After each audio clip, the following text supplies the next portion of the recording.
மதி வேண்டாம், இப்போதைக்கு அர்ஜுன் சொன்ன மாதிரி சைன் பண்ணிடு. அதுக்கப்புறம் ஆதிக்கிட்ட நம்ம சொல்லிக்கலாம். இல்லடி.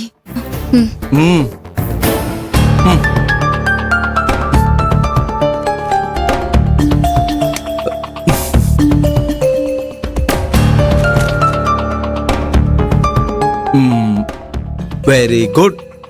நான் கேட்டு சைன் பண்ணல, ஆனா மகிழினி சொன்னதும் டக்குன்னு பண்ணிட்டியே. ஃப்ரெண்ட்ஷிப்னா இப்படிதான் இருக்கணும். சரி வா மதி, நம்ம 2 பேரும் போய் இந்த லெட்டரை ஆதி சார்கிட்ட கொடுக்கலாம். மகள், நீ வா, ஆதிக்கிட்ட பேசலாம். என்ன யோசிக்கிற? வா. இல்ல மதி, நீ போய் பேசு. மதி, அவங்களே டீசென்ட்டா ஒதுங்கிட்டாங்க. நீ வா, நாம போலாம்.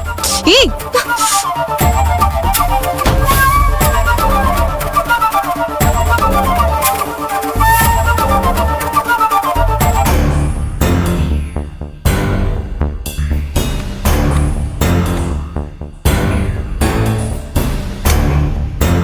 என்ன 2 பேரும் ஒன்னா வந்திருக்கீங்க? கல்யாணம் பண்ணிக்க போறவங்க தனித்தனியா வந்தாதான் ஆச்சரியப்படணும், ஒன்னா வந்தா சந்தோஷப்படணும் சார். சார், இனிமே மதி வேலைக்கு வரமாட்டா. என்ன மதி, உண்மையாவே நீ வேலை விட போறியா? என்ன மதி பாத்துட்டு நிக்கிற? ஆதி சார் கேக்குறாருல, சொல்லு மதி.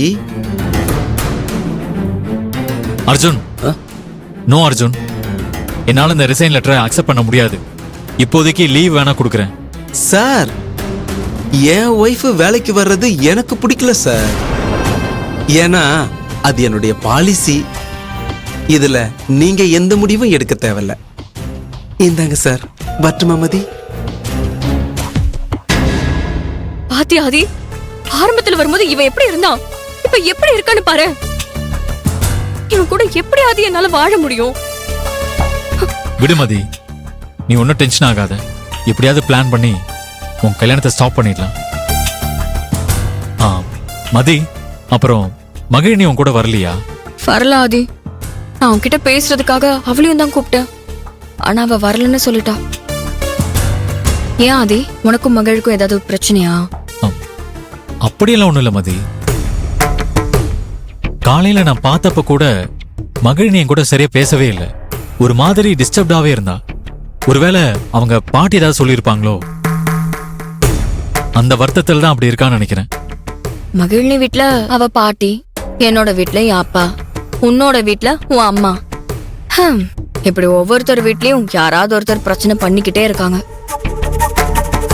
ஆதி, முதல்ல என்னோட கல்யாணத்தை தடுத்து நிறுத்தணும். அதுக்கு ஏதாவது வழி இருந்தா சொல்லு. மதி, நீ ஒன்னும் கவலைப்படாத. நான் உன் அப்பாவை தனியா மீட் பண்ணி பேசுறேன்.